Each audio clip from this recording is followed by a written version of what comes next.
Work on yourself first, rebuilding from rock bottom to attract wholeness, not rescue. Hitting rock bottom is never something we hope for. It's uncomfortable, painful, and often terrifying. But as hard as it is to accept in the moment, rock bottom also presents one of life's most powerful opportunities, the chance to rebuild from the ground up, with clarity, purpose, and intention. When life crumbles, whether emotionally, mentally, professionally, or all at once, it strips away everything we've been leaning on for comfort or identity. And while that loss hurts, it also forces us to look inward and ask the hard questions. Who am I without the job, the relationship, the routine? What have I been avoiding in myself? What needs healing? It's in that raw space the transformation begins, but only if we choose to face it with honesty and courage. This is not the time to chase love or external validation. This is the time to turn inward. Because when you become whole on your own, you stop attracting relationships that are about healing wounds, and you start drawing in love that is about mutual sharing, strength, and growth. Why rock bottom can be a gift in disguise. Nobody wants to fall apart. We all want stability, direction, and meaning, but sometimes the life we're clinging to isn't truly aligned with who we are. It's just familiar, and until something forces it to fall away, we don't realize how much we've built on shaky emotional foundations. Rock bottom often reveals what's been broken for a long time: the people we tolerated out of fear, the jobs we stayed in for safety, the beliefs we carried that no longer serve us. When it all comes crashing down, what's left is the truth, and that's where real growth begins. Rock bottom clears the space you need to rebuild, not with old survival patterns, but with new, conscious intention. Emotional rebuilding, facing the inner work. When you've been emotionally broken by heartbreak, loss, or inner turmoil, the first step is not distraction or replacement, it's presence. It's learning how to sit with yourself, even when it's uncomfortable. It's understanding that healing doesn't come from someone else loving you. It comes from you learning how to love yourself. Emotional rebuilding looks like naming your patterns. What have I done to avoid pain in the past? Feeling your feelings without numbing: grief, anger, loneliness, fear. Treating new emotional tools: journaling, therapy, self-reflection, boundaries. When you do this work, you stop expecting someone else to be your healer. You stop looking for a partner to fill the gaps inside you. You begin to realize that your emotional strength is something you can grow on your own. Mental rebuilding, rewriting the narrative.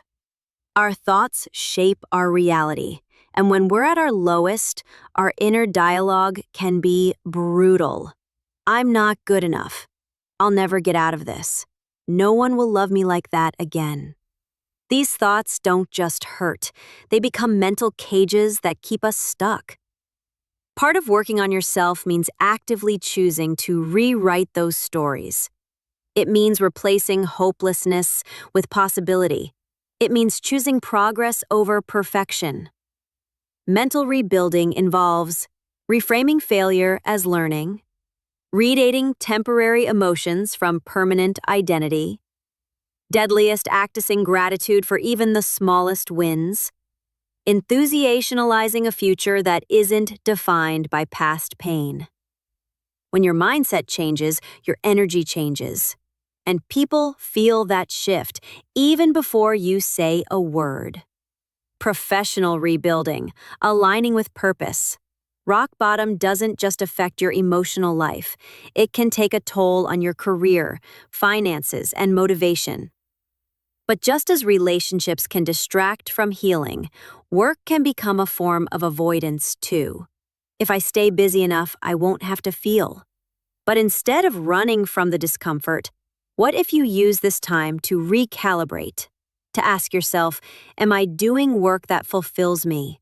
Am I living in alignment with my values? Professional rebuilding is about more than making money. It's about rediscovering your worth, not just your role. This might mean gradling back to school or learning a new skill, starting a project you've always put off, leaving a toxic job to create something of your own, Keep success in your own terms. When you reconnect with your purpose, your confidence begins to rebuild. And with that confidence comes a sense of independence that makes you less likely to settle in relationships. Why wholeness attracts wholeness? You've probably heard the saying, you attract what you are. It's true. When you're broken and unhealed, you tend to attract people who reflect or reinforce those wounds. But when you begin to love yourself, respect yourself, and own your story, you naturally attract people who are doing the same. Whole people don't seek partners to fix or complete them. They seek partners to build with, to share joy with, to explore life together, not survive it. Love becomes a choice, not a crutch. When you're whole, you communicate from clarity, not fear. Without guilt, you confuse chaos with passion. You flags early and walk away with peace. In short, you stop chasing love that hurts and you start creating love that heals by default, because you're already healed. Love should be about sharing, not saving. A relationship is not a hospital. Your partner is not a therapist, savior, or life raft. Yes, love should feel supportive and kind, but it should not be responsible for fixing the parts of you that you haven't addressed.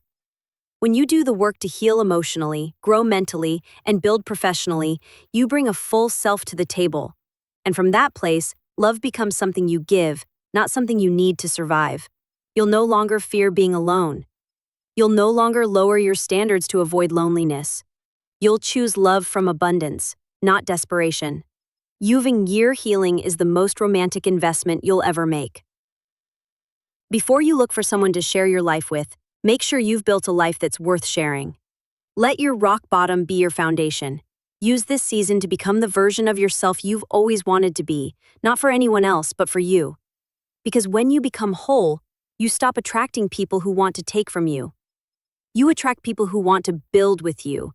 That's when love becomes powerful. That's when it becomes safe. And that's the kind of love that lasts.